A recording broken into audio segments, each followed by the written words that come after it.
Mesdames et messieurs, bonsoir et merci de préférer la télévision nationale pour vous informer. Débordement du fleuve Mono, les populations en souffrent. Dans l'un des arrondissements de Dogbo, par exemple, l'inondation a causé beaucoup de dégâts. Le point dans un instant.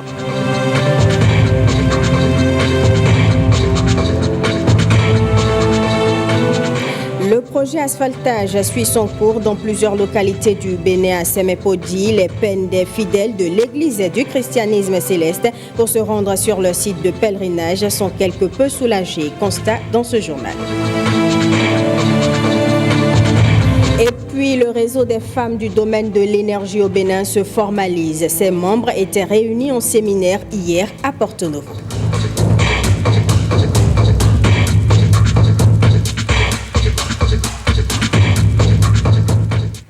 Le débordement du fleuve Mono crée des dommages aux populations des communes environnantes. Dans l'un des arrondissements de Dogbo, cultures vivrières et cotonnières ont été détruites. Des écoles se sont également retrouvées dans l'eau. Le préfet du département du Koufo s'est rendu sur les lieux. Colomba Madi et Iva Godopessi pour le point.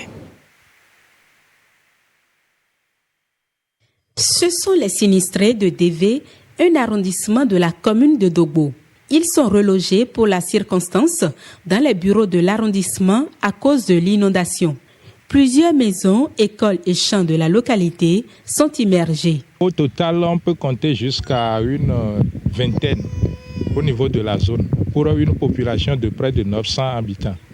Nous avons une école là-bas qu'on ne peut plus aller fréquenter actuellement. Tous les élèves là sont avec nous à DV actuellement. On cherche des moyens pour les mettre au niveau des classes de DV pour commencer les cours en attendant. Actuellement, il y a plus de 248 habitations qui sont dans l'eau, qu'on ne peut plus récupérer. Nous avons 70 greniers qui sont partis. Pour le coton, on en dénombre plus de 350 hectares déjà. Maïs, on est à plus de 200 hectares. Le riz à 100 et quelques hectares. Donc pour le moment, le dégât nous dépasse. Il faut que vraiment nos cris soient vraiment entendus par le gouvernement pour revenir au secours de ces populations. Face à cette situation, l'autorité de tutelle promet rendre compte et lance cet appel aux associations humanitaires. C'est vrai que la situation est plus critique dans Dogbo, précisément dans DV. Là, on rend compte à qui de droit. Je sais que le gouvernement va agir. Et nous voudrions, par ce biais, disons, inviter nos partenaires de développement à nous accompagner dans le cadre de la prise en charge donc, des parents. Vous avez vu, quand nous étions au bureau d'arrondissement, la salle est remplie. Des actions qui participent à la protection de ces personnes vulnérables. Le processus électoral à la Chambre de commerce et d'industrie du Bénin se poursuit. La clôture des inscriptions est prévue pour le jeudi 24 octobre 2019. Les membres du comité d'organisation invitent les structures impliquées à se mobiliser. Nous vous proposons de suivre leur message. Le présent processus est placé sous le signe de la performance. Tous les opérateurs économiques doivent s'emparer du processus électoral en cours, quelle que soit leur branche d'activité, quel que soit leur secteur. Il est important que les organes statutaires issus des élections qui auront lieu le 18 décembre 2019 soient représentatifs de toute la diversité de notre tissu économique. Et donc, le premier acte à poser par tous ceux et celles qui se sentent concernés par ce grand événement, c'est bien sûr de s'inscrire sur les listes électorales. Et celles-ci sont ouvertes depuis le 14 octobre 2019 et la date limite d'inscription est fixée au 24 octobre 2019. Je voudrais tout d'abord rappeler à mes mandants que la Chambre de commerce et d'industrie du Bénin est la plateforme où tous les opérateurs économiques se réunissent pour échanger en vue de trouver des solutions à l'amélioration de leur activité. Il est donc important que tous les secteurs de la société économique soient représentés au niveau de cette chambre. Je viens les inviter à s'inscrire en grand nombre le 18 décembre pour porter les voix du secteur commerce. La mise en œuvre de la politique industrielle de notre pays nous incombe, alors mobilisons-nous pour porter la voix d'industrie à la Chambre du commerce du Bénin. Je voudrais inviter les opérateurs économiques, d'où qu'ils viennent, du moment où ils sont établis dans notre pays, depuis au moins 2 ans, qu'ils sont régulièrement inscrits à la Chambre de commerce et d'industrie et qu'ils sont à jour de leur cotisation au titre de l'année en cours, c'est-à-dire 2019, vis-à-vis de la Chambre de commerce et d'industrie, à s'inscrire massivement sur les listes électorales. WENIM 2019, Women's Energy Network in Benin, est un forum qui met les femmes au cœur du développement énergétique. Un séminaire de formation du réseau a eu lieu hier samedi à Porto Novo. Compte rendu. Je ne voudrais pas que la femme soit choisie parce qu'elle est une femme. Je voudrais que la femme soit choisie parce qu'elle a les compétences nécessaires pour occuper la place qui doit être la sienne. Une femme qui fait des réparations sur un poteau électrique, cela ne court pas les rues. Mais le ministère de l'Énergie entend partir de ce levier pour plus de performances dans ses activités. Par exemple, entre autres, cette femme fait partie des chefs-cars de la centrale Maria Gleta 2. Un autre exemple, c'est que cette année, et c'est historique dans le ministère de l'Énergie, c'est que 50% des directeurs départementaux sont des femmes. Et c'est la première fois au Bénin. Et nous allons continuer. Un certain nombre d'initiatives vont permettre de mettre encore plus en lumière la femme. Mais la bataille est commune. C'est la bataille homme-femme pour tout le monde à travers la vraie révélation de la femme pour mieux révéler le Bénin. Et c'est justement la raison fondamentale de la création de WENIB 2019, Women's Energy Network in Benin, un réseau en création grâce à la plateforme Bénin Énergie. Nous devons passer à l'action, car les femmes représentent plus de la moitié de la population béninoise et contribuent significativement à notre économie. Voilà la raison d'être de ce projet initié par l'association Bénin Énergie, qui contribuera à l'autonomisation véritable et durable des filles et des femmes dans le secteur de l'énergie au Bénin. La mission du projet WENIB est de fournir des opportunités de mise en réseau et de favoriser le développement de carrière et de leadership des femmes qui travaillent dans le secteur de l'énergie. Au détour de 2 panels, les participants ont réfléchi à plusieurs thématiques inhérentes au rôle de la femme dans le secteur énergétique. Nous sommes dans la modernisation et nous devons utiliser toutes les possibilités que cette modernisation nous offre pour plus d'efficacité. Et nous en sommes capables. Quand je vois la diversité des intelligences que nous avons dans cette salle, si on n'y arrive pas, on aurait raté quelque chose. Mais je suis persuadé qu'on ne ratera rien. Une association qui a à peine 1 an a accompli tout ça. Merci. Je sais que ça, vous l'avez fait grâce à la volonté de Monsieur le ministre de l'Énergie. Nous sommes à votre entière disposition, dans la mesure du raisonnable, bien sûr. Je le dis, ce n'est pas 24 heures sur 24, mais presque. Il va falloir qu'on travaille ensemble, qu'on se comprenne et puis qu'on relève ce défi. Et moi, j'y crois vraiment à cette équipe parce qu'il y a des femmes qui ont de diverses compétences et je crois que nous allons relever à bien ce défi. Créer un forum de discussion pour maintenir allumée la flamme de la promotion de la compétence féminine. Les organisateurs ont déjà posé les jalons à cette fin.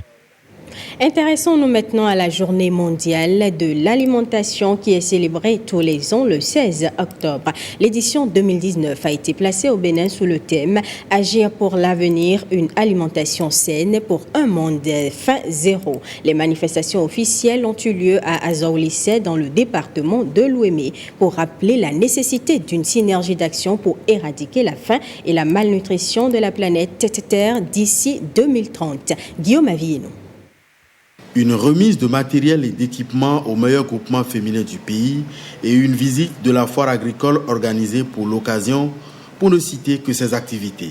C'est avec un programme alléchant que la FAO, l'Organisation des Nations Unies pour l'alimentation et l'agriculture, mais aussi les autorités béninoises en charge du secteur ont décidé de commémorer l'édition 2019 de la Journée mondiale de l'alimentation à Azaoulissé dans la commune d'Adjoum. Une célébration placée sous le thème « Agir pour l'avenir, une alimentation saine pour un monde fin zéro ». L'édition 2019 de la Journée mondiale de l'alimentation est couplée avec la 23e édition du Téléfood, une célébration conjointe devenue une tradition depuis 1997.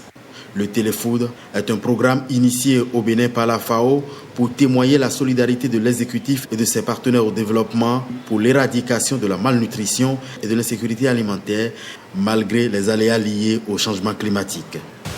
Malgré les nombreux défis, l'espoir est permis. En nous serrant les coudes et en mettant à profit les connaissances et les moyens à notre disposition, nous pouvons relever ces défis d'ici à 2030 et faire de notre génération la génération qui aura marqué l'histoire de l'humanité en éliminant de la planète la famine et la malnutrition sous toutes ses formes.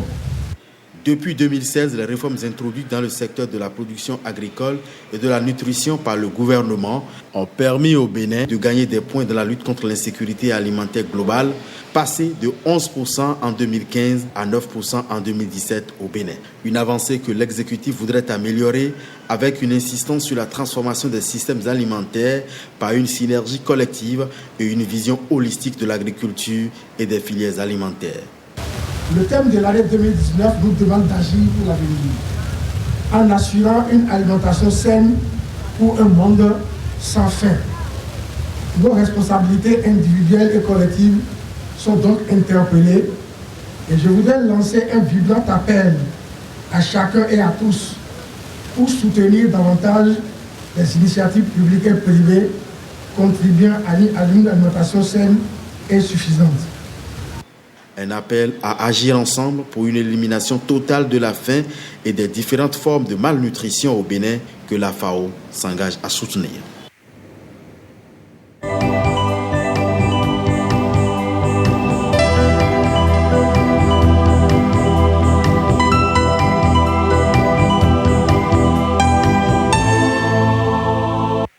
Projet asphaltage à Alada et dans l'arrondissement de Ouedo, une caserne et 20 000 logements sont respectivement en cours de réalisation. Les ministres du cadre de vie et de la défense se sont rendus sur les deux sites pour s'imprégner du niveau d'avancement des chantiers. Koudous Abdoulaye.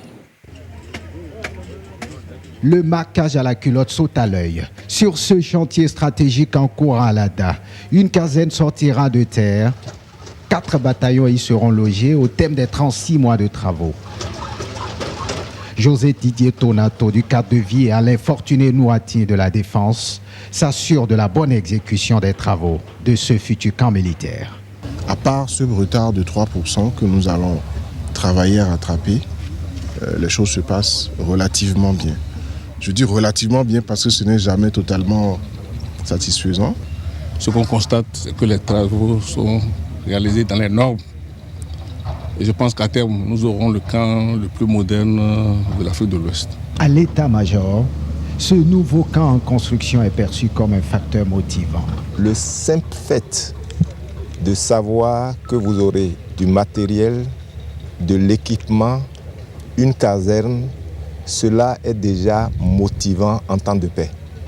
Donc pour nous, c'est déjà une fierté et nous tenons surtout à remercier les autorités et le président de la République qui pense à améliorer nos conditions de vie. Le bonheur se profile également à Ouedo, un arrondissement de Calavi, où 20 000 logements seront construits. Le chantier est à la phase de viabilisation primaire et déjà à cette étape, rien ne semble échapper au ministre du cadre de vie. C'est plutôt un sentiment de satisfaction qui se dégage, non seulement du rythme de travail, mais surtout de la qualité du travail. Des réseaux d'assainissement que nous avons vus. C'est important à souligner parce que nous visons un certain standing dans la réalisation des travaux aujourd'hui. Quand c'est bien fait, quand c'est mieux fait, ce n'est pas forcément plus cher. Ces logements sociaux renforcent à terme l'image de Ouedo avec la mise en place d'une petite ville d'à peu près 70 000 habitants. Les difficultés des fidèles de l'Église du christianisme céleste pour aller de la voie inter-État à leur site de pèlerinage à Sémékodi sont désormais amoindris. Le projet asphaltage apporte des changements dans la localité. On fait le point avec Jérôme Moubo et Brice Thiboso. Née en 1947 à Porto Novo, l'église du christianisme céleste organise les 24 et 25 décembre de chaque année le plus grand rassemblement humain en Afrique subsaharienne. Les fidèles viennent du monde entier pour célébrer ici, à Semepoji, la nativité de Jésus. Si vous pouvez savoir, depuis l'avènement de l'église du christianisme céleste, depuis 1947, 3 mois après, on a commencé, suivant l'histoire, on a commencé le site de Semepoji. Mais c'était une brousse. En temps, c'est devenu un passage poussiéreux. Pôle de rayonnement d'une nouvelle dimension de la spiritualité universelle, cette église est devenue une fierté pour le Bénin. Le gouvernement du président Patrice Talon a alors inscrit au chapitre de la valorisation des sites touristiques l'aménagement de cet espace de pèlerinage. Là, nous avons terminé 100% du revêtement. Les caniveaux sont terminés. Il reste maintenant l'aménagement des trottoirs qui a démarré. Vous avez vu qu'il y a une planche d'essai pour les pavés de trottoir qui sont des pavés colorés de très bon rendu. Vous allez voir les lampadaires solaires qui seront posés d'ici 2 ou 3 mois, ce sera posé. Il y aura les plantations d'arbres. Vous allez voir des bancs publics qui seront posés. Donc, c'est un cadre qui sera transformé, transfiguré. Et donc, pour le bonheur des fidèles du christianisme céleste qui, aujourd'hui, ne tarit pas de remerciements envers le gouvernement pour ce joyau qui est mis à leur disposition. Ce projet, dont les travaux sont en voie d'achèvement, aiderait à plus d'aisance lors de nos pèlerinages. Nous avons aussi constaté que l'aménagement de cette voie est accompagné de certains travaux confortatifs, notamment des travaux d'électrification, d'adduction d'eau et de câblage Internet. L'achèvement de ce projet du programme d'action du gouvernement contribuera à coup sûr à l'amélioration des conditions de séjour des pèlerins qui arrivent de tous les pays du monde entier. Avec 705 hectares, 51 arts, 64 sentières, le site de pèlerinage Samuel Biléou Joseph Oshofa, du nom du fondateur de l'église, se révèle être aujourd'hui très insuffisant pour contenir la marée humaine à chaque rendez-vous spirituel. Par ailleurs, ce projet de valorisation inscrit au programme d'action du gouvernement est un ensemble. Les rues ceinturant la paroisse mère, siège mondial et vitrine de l'église à Porto Novo, ces voies sont en chantier et connaîtront certainement leur achèvement avant le prochain pèlerinage. Ces voies aussi sont incluses dans le projet d'asphaltage du gouvernement. Et rappelons que tous les pèlerins, pour la plupart, arrivent d'abord au Saint-Siège avant de retourner sur le site. Donc l'aménagement des voies ceinturant le Saint-Siège apporte aussi un grand plus à nos pèlerins et plus de visibilité au siège mondial de notre Église. Une église dont l'actuel chef mondial est le révérend pasteur Bennett Akande Adeogun. Le Saint-Siège est satisfait de l'attention toute particulière qui est attachée à cette église née au Bénin par la volonté de Dieu et qui est présente dans tous les continents du monde. Force est de constater que le développement de ce patrimoine national qu'est l'église du christianisme céleste nous incombe et nous préoccupe. Aussi, ne pouvant rester insensibles à ces actions, en ma qualité de président du comité supérieur et chef mondial de l'Église, me plaît-il d'adresser au gouvernement et à son chef, le président Patrice Talon, au nom de tous les fidèles et en mon nom propre, toute notre admiration. Soyez-en bénis par l'Éternel Dieu d'Oshofa. Mais en attendant d'obtenir le titre de propriété pour la réalisation d'autres infrastructures à grande échelle, certains cadres et fidèles s'invitent à soutenir et à prier pour celui qui pense au bien-être de leur église. Quelqu'un qui a promis et qui réalise dans tout le monde, c'est les grandes personnalités qui font ça. Ils sont au-delà de leurs intérêts personnels. C'est pourquoi vous constatez le début de réalisation, c'est-à-dire le déroulement de son agenda pour le PAG sur toute l'étendue du territoire. En ce qui concerne l'église du Christ Céleste, c'est tout un processus, c'est tout un ouvrage et c'est le début. Il a lieu de le remercier, de le féliciter pour que ce qu'il a prévu à la page 35 de son livre de société, qu'il arrive à le réaliser pour l'église du Christ Céleste. À mes frères, je voudrais leur dire de prier pour celui qui pense à notre bien-être. C'est ça qui a fait aujourd'hui l'accès du site de pèlerinage et tout le monde est en train de crier « Oh, Alléluia » partout parce que le président de la République a pensé un grand développement pour le pays et pour l'église du Christianisme Céleste. Parce que la commune de Semepodji est fière. Même le maire Charlemagne Ronfort est fier du président de la République parce que après ça, nous avons bénéficié beaucoup de travaux dans notre commune pour l'entretien des voies. Ça là, je vous rassure, nous avons un maire dynamique et qui est prêt à accompagner les œuvres du gouvernement. Le vœu cher de cette congrégation à présent, voir réaliser tous les autres chantiers prévus pour l'église d'Oshofa, fierté nationale.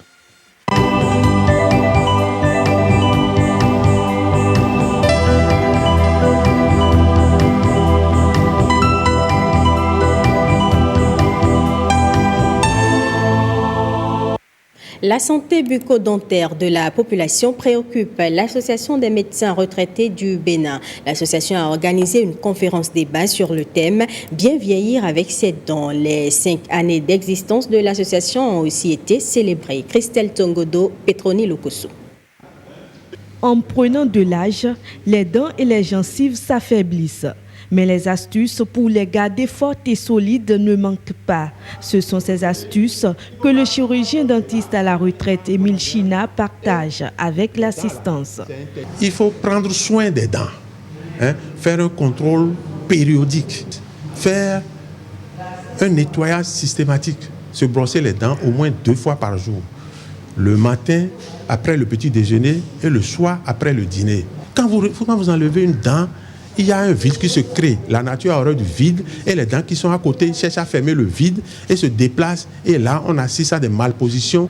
Dans sa présentation, le conférencier a rappelé certaines règles élémentaires dans la protection de la santé bucco-dentaire en vue d'impacter positivement le comportement des populations en ce qui concerne l'hygiène de la bouche.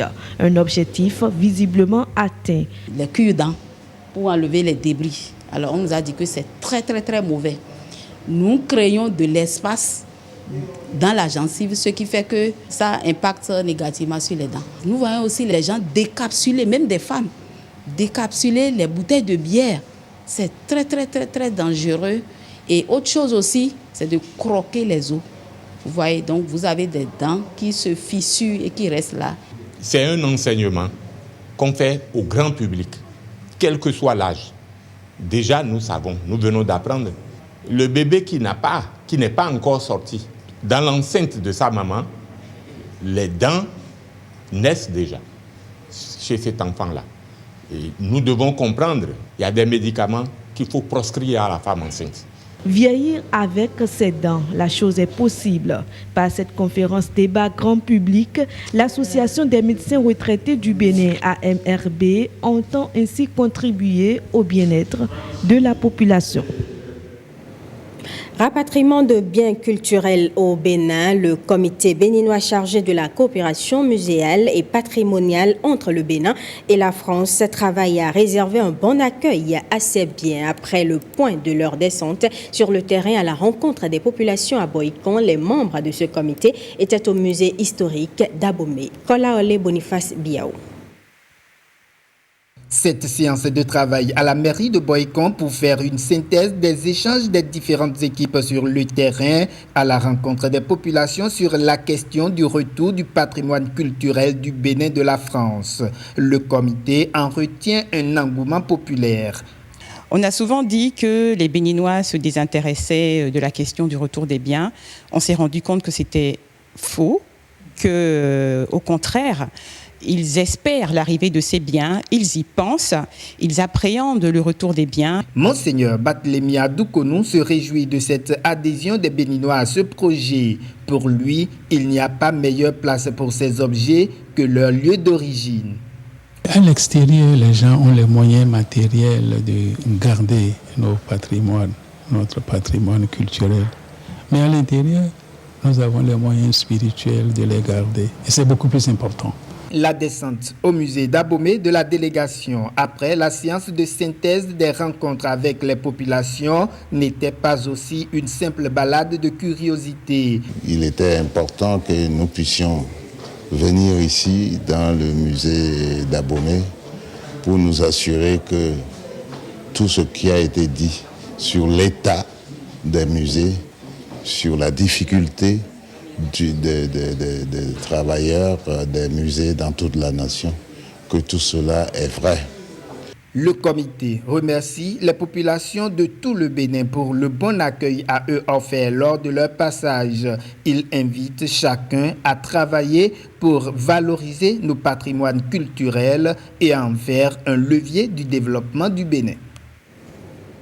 Depuis son installation au Bénin, le chef de la délégation de l'Union européenne reçoit chez lui une exposition d'artistes peintres et sculpteurs. Charlie D'Almeida en sculpture et Michael Hunkpevi en peinture ont exposé leurs œuvres durant 3 mois. Sur le terrain, lors du vernissage, Patrick Jossou et Patrick Nimavo. Les artistes, ils ne parlent pas beaucoup, ils savent parler sur toile, ils savent crayonner, ils savent faire ce qu'ils savent faire. Oui, parole donc aux œuvres d'art. Le premier artiste, le plus jeune, né en 1977, Michael Hervé Hunkpevi, n'a pas une peinture qui joue au petit tam-tam Hunkpevi Ngoum, sa langue d'origine. Mika, c'est son diminutif, a embarqué de son Porte-Novo natal, découvrant le vaudou comme dortoir, où se repose la documentation traditionnelle. Je suis très content, parce que c'est pour la première fois que j'expose à l'Union européenne. Mika a décidé d'aller dans l'endogénéité, d'aller chercher dans la tradition, surtout dans le vaudou. Pour cette expo, il présente 17 tableaux qui explorent simplement le vaudou. Sa création. Le second artiste, le moins jeune, né en 1968, Charlie D'Almeida, fait partie des plasticiens qui ont ouvert la voie de l'art contemporain au Bénin. Charlie, inspiré aussi par l'endogénéité, utilise son art en prenant le vaudou tel le réfectoire où se restaure la culture endogène. J'ai présenté des sculptures métalliques. Si vous regardez surtout la pièce qui est derrière moi, vous verrez des visages qui sont parfois tristes, des visages qui sont gais. C'est une recherche d'expression interculturelle et intemporelle entre plusieurs peuples, entre plusieurs contrées. L'inspirateur de cette bi-exposition trimestrielle, c'est le couple qui représente l'Union européenne au Bénin. Nous cherchons désormais à associer non seulement une œuvre picturale avec une œuvre sculpturale. Ceci est déjà notre 5e exposition, la 3e cette année. On me pardonnera, j'espère, si je réserve mes plus vifs remerciements à celle qui porte vraiment ce projet sur ses épaules, mon épouse Tatiana.